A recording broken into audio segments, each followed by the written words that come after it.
άρχισε η οδύσσιά μου.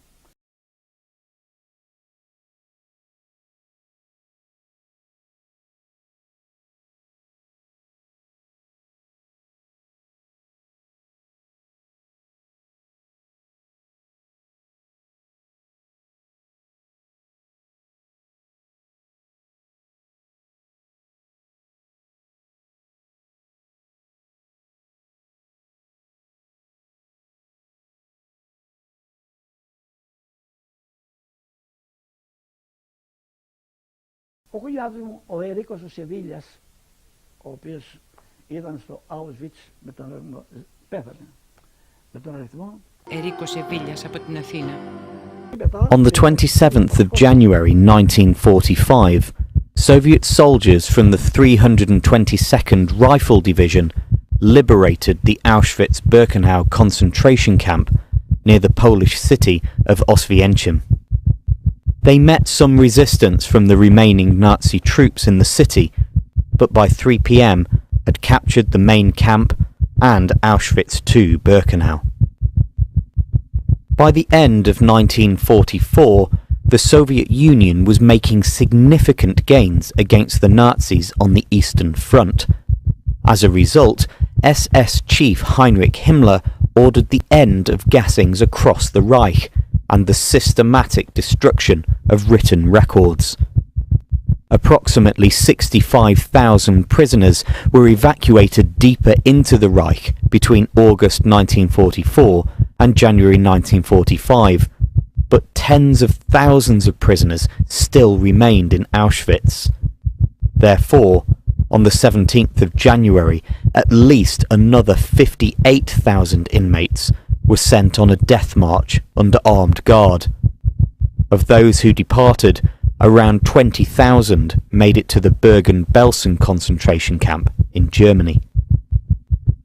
This still left more than 7,000 prisoners behind in Auschwitz because they were deemed too weak or too sick to complete the march.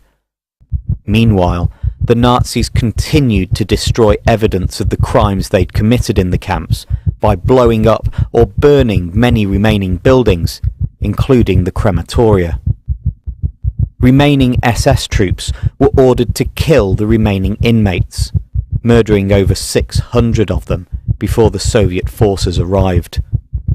However, due to the quick progress of the Red Army, some buildings, as well as thousands of inmates, survived. After the liberation, hospital facilities were established at the camp to provide medical treatment for the survivors. 2 years later, on the 2nd of July 1947, the Polish Parliament passed an act that turned the camp into a museum. A rare surviving witness to the horrors of the Holocaust. Ivan Martinushkin was a young soldier in the Soviet army that liberated the Nazi death camp at Auschwitz 65 years ago. The memory is still fresh in his mind. We saw emaciated, tortured, impoverished people. Those were the people I first encountered. We could tell from their eyes that they were happy to be saved from this hell, happy that now they weren't threatened by death in a crematorium, happy to be free. And we had the feeling of doing a good deed, liberating these people from this hell. As the Soviets approached the Auschwitz concentration camp complex in mid-January 1945, Nazi SS officers forced nearly 60,000 prisoners to march west. Around 7,000 others, too weak or sick to move, stayed behind.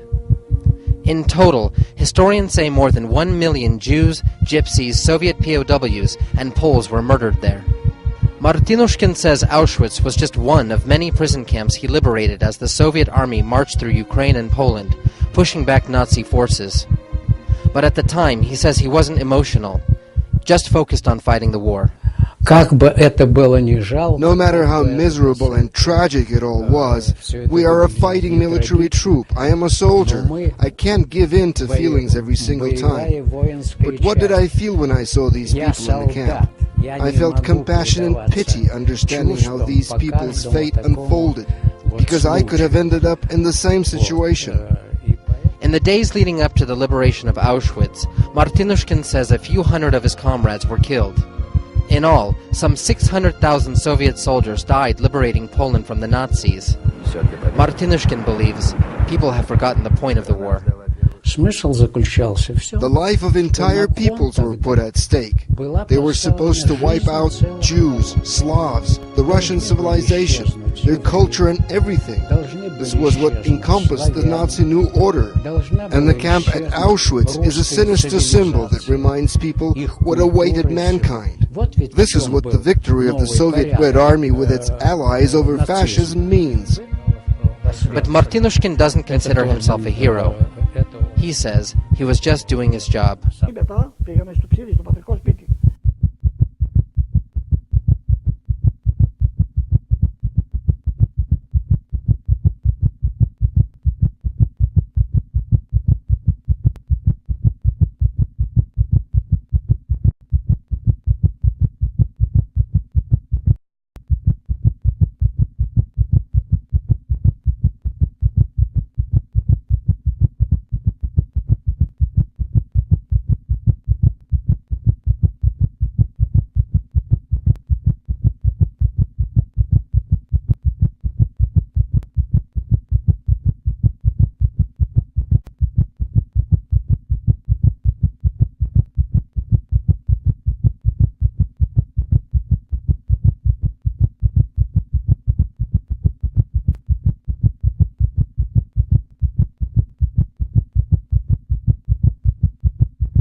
It was late at night that we arrived at Auschwitz.